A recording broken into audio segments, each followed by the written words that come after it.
প্লাস্টিকের বোতল কুড়িয়েছেন মিমি। ২২ এপ্রিল পালিত হল আর্থ ডে। বিশ্বকে ভালো রাখতে, পরিষ্কার পরিচ্ছন্ন, বাসযোগ্য রাখতে এ দিনটি প্রতিবছর পালিত হলেও মানুষ তবু প্রকৃতিকে নষ্ট করতে ছাড়ে না।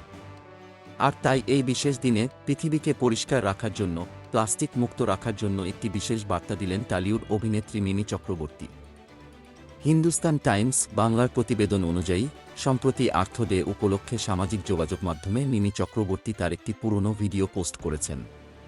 ভিডিওতে দেখা যাচ্ছে বিকিনি পরে সমুদ্র সৈকত থেকে প্লাস্টিকের বোতল কুড়োচ্ছেন মিমি।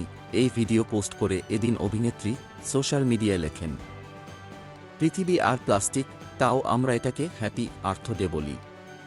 এখনও দেরি হয়নি। কিছু সচেতন চয়েস আমাদের এখনও সাহায্য করতে পারে। বিশ্বমায়ের সঙ্গে আমরা যে অন্যায় করেছি, যে ক্ষতি করেছি, সেটাকে ঠিক করা যায়। উনি এখনও সুযোগ দিচ্ছেন। মিমি এমন কাজে প্রশংসার পাশাপাশি কটাক্ষ করতে ছাড়েননি নেটিজেনরা।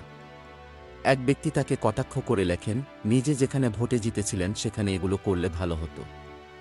আরেকজন লেখেন, আগে কলকাতাকে পরিষ্কার করুন বা পরিষ্কার রাখার চেষ্টা করুন, দেশের বাইরে গিয়ে এসব করে করবেন। তৃতীয় ব্যক্তি লেখেন, আরে দিদি ফেলে দিচ্ছেন কেন, এটা বিক্রি করে ১০ টাকার চাল মুড়ি খাওয়া যাবে, তা না হলে চপও খেতে পারেন।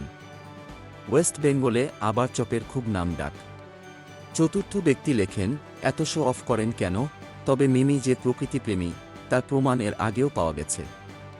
আগামীতে মিমিকে দেখা যাবে প্রেমেন্দ্র বিকাশ চাকরির আলাপ ছবিতে। এতে মুখ্য ভূমিকায় দেখা যাবে আবির চট্টোপাধ্যায়। মিমি চক্রবর্তীকে থাকবেন স্বস্তিকা দত্ত, কিঞ্জল নন্দা, দেবপ্রিয় মুখোপাধ্যায়, তন্মীলাহা রায় প্রমুখ। আগামী ২৬ এপ্রিল বড় পর্দায় আসছে আলাপ।